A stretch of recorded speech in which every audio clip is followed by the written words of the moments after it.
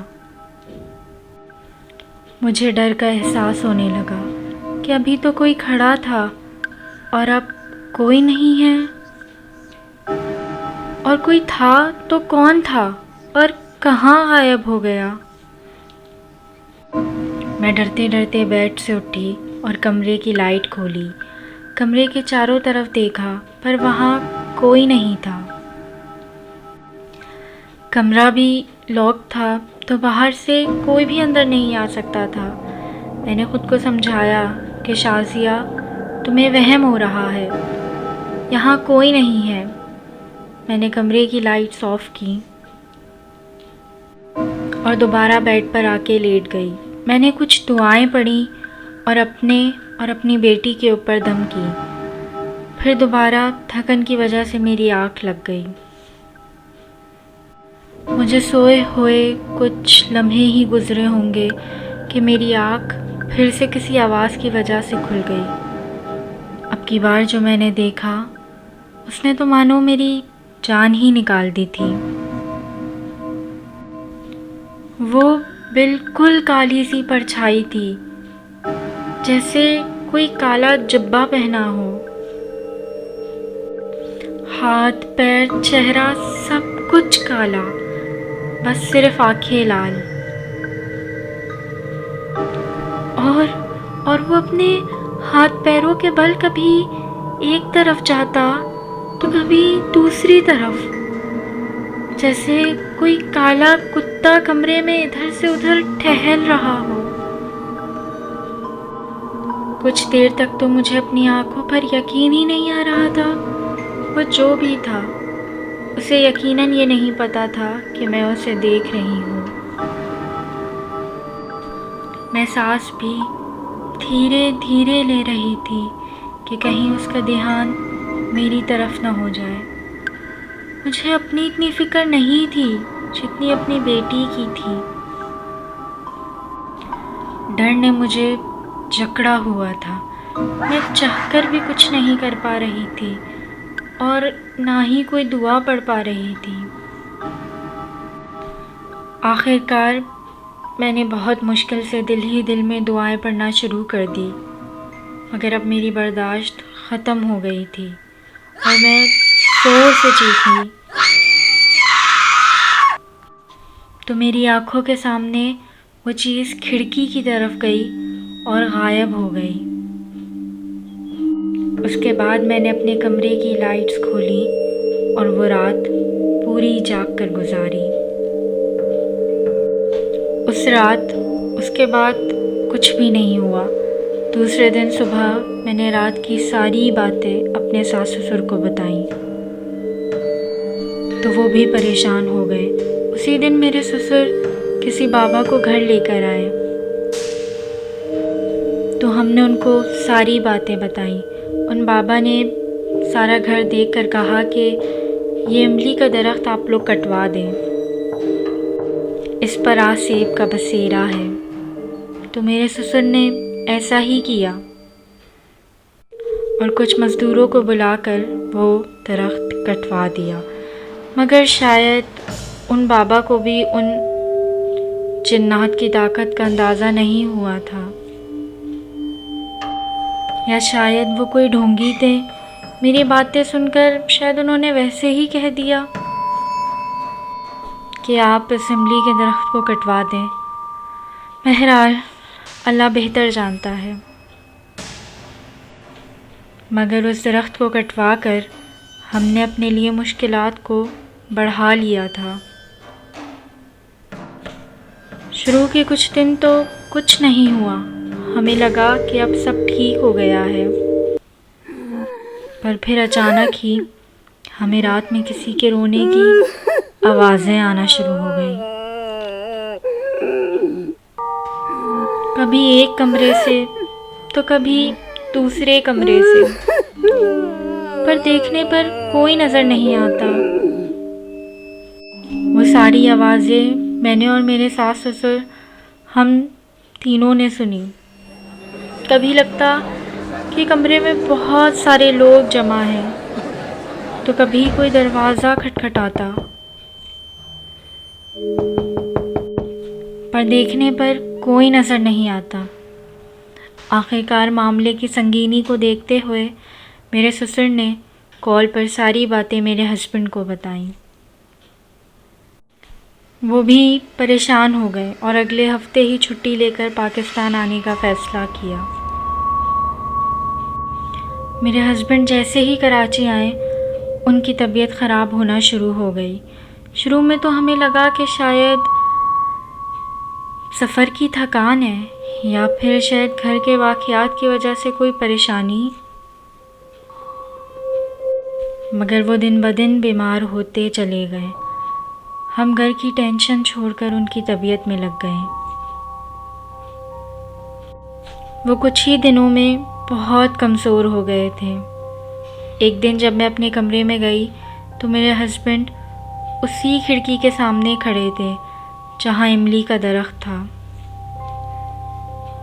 میرے کمرے میں پہنچتے ہی لائٹ چلی گئی۔ میں اپنے ہسبینڈ کے پاس بیٹھ گئی اور ان سے باتیں کرنے لگی کہ آپ پریشان نہ ہوں، اللہ سب ٹھیک کر دے گا۔ میں نے اپنے ہسبینڈ سے کافی باتیں کی مگر وہ کسی بات کا جواب نہیں دے رہے تھے، مسلسل کھڑکی کے باہر دیکھ رہے تھے۔ میں نے کئی بار ان کا نام لے کر بھی ان کو آواز دی، پر پھر بھی وہ میری طرف متوجہ نہ ہوئے۔ اب مجھے ڈر لگنے لگا تھا۔ میں ان کے پاس گئی اور ان کے کندھے پر ہاتھ رکھا تو وہ برف کی طرح ٹھنڈے ہو رہے تھے۔ انہوں نے جیسے ہی گردن گھما کر میری طرف دیکھا تو میری چیخ نکل گئی۔ ان کا چہرہ بالکل سفید پڑ چکا تھا جیسے کسی لاش کا ہوتا ہے۔ وہ سانس بھی بہت عجیب طرح سے لے رہے تھے۔ میں وہاں پتھر کے بت کی طرح کھڑی تھی۔ انہوں نے بڑی عجیب آواز میں مجھ سے کہا،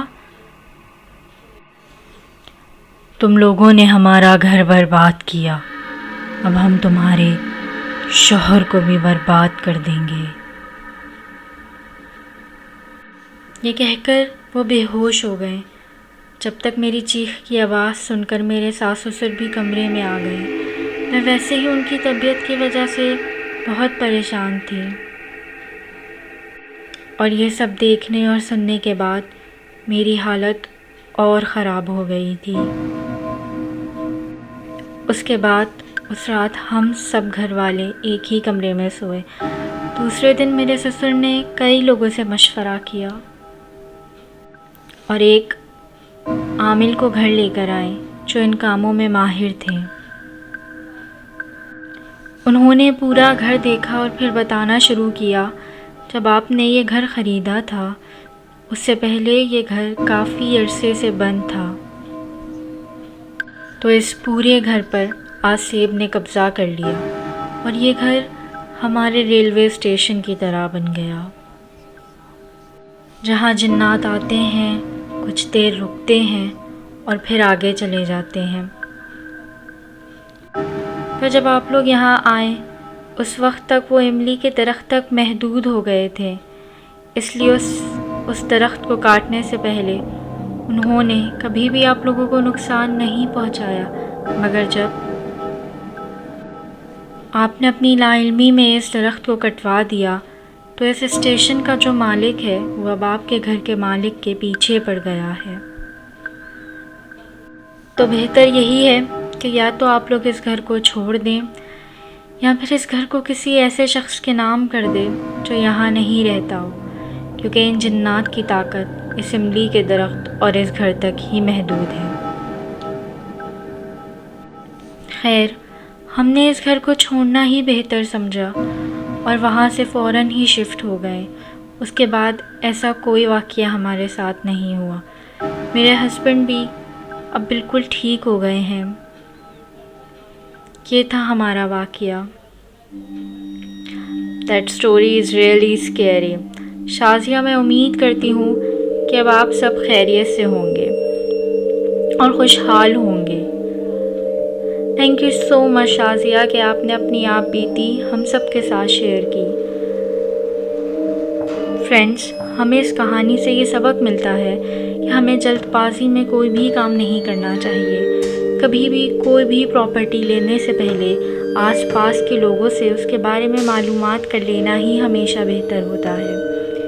اور دوسری بات یہ کہ ہمیشہ پاکی کی حالت میں رہیے، درود و استغفار کرتے رہیے اور اپنے پیاروں کو دعاؤں میں یاد رکھیے۔ ملتے ہیں آپ سے اگلی جن بھوت سٹوریز میں، تب تک کے لیے اللہ حافظ۔